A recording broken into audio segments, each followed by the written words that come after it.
মার্কিন সহায়তা বন্ধের ঘোষণায় ক্ষতিগ্রস্ত হবে বহু রাষ্ট্র, যার মধ্যে অন্যতম Ukraine, Sudan, Yemen, Israel, Jordan এবং মিশর, যাদের কেউ নির্ভরশীল অর্থনৈতিকভাবে আর কেউ বা আবার সামরিক দিক থেকে।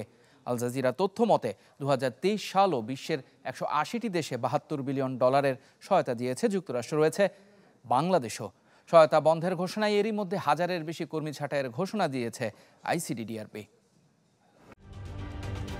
ঢালাইয়ে দৃঢ়তা, নির্মাণে নিশ্চয়তা, প্রিমিয়ার সিমেন্ট, ঢালাইয়ের রাজা।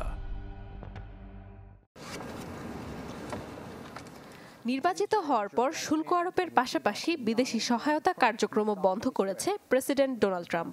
এতে চাপের মুখে বিশ্বের বহু দেশের নানা ধরনের সহায়তা কার্যক্রম। তথ্য বলছে 2023 সালেও বিশ্বের প্রায় 180টি দেশে $72 বিলিয়ন সহায়তা প্রদান করেছে ওয়াশিংটন। 2025 সালে যা $43 বিলিয়ন হলেও আমেরিকা ফার্স্ট নীতির আওতায় তা আটকে যায়। 3 মাসের জন্য এমন সিদ্ধান্তে সবচেয়ে বেশি ক্ষতিগ্রস্ত হবে যুদ্ধবিধ্বস্ত দেশ সুদান, ইউক্রেন, জর্ডান ও ইয়েমেন। এই প্রকল্পের আওতায় সর্বোচ্চ সামরিক সহায়তা পেয়েছে ইসরায়েল।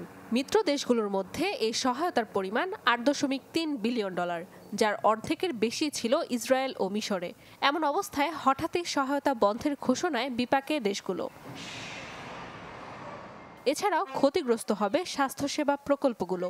সহায়তা বন্ধের প্রভাব পড়বে বাংলাদেশেও। প্রতিষ্ঠানটির সহায়তার তালিকায় 20 নম্বরে আছে এশিয়ার এই দেশ। একেবারে তলানিতে থাকার পরও 2023 সালে $0.55 বিলিয়ন বা $55 কোটি সহায়তা আসে যুক্তরাষ্ট্র থেকে। সহায়তা বন্ধের ঘোষণায় এরই মাঝে আইসিডিডিআরবিতে হাজারের বেশি কর্মী ছাঁটাইয়ের ঘোষণা দেওয়া হয়েছে। নাদিয়া ইসলাম তুলি, চ্যানেল 24।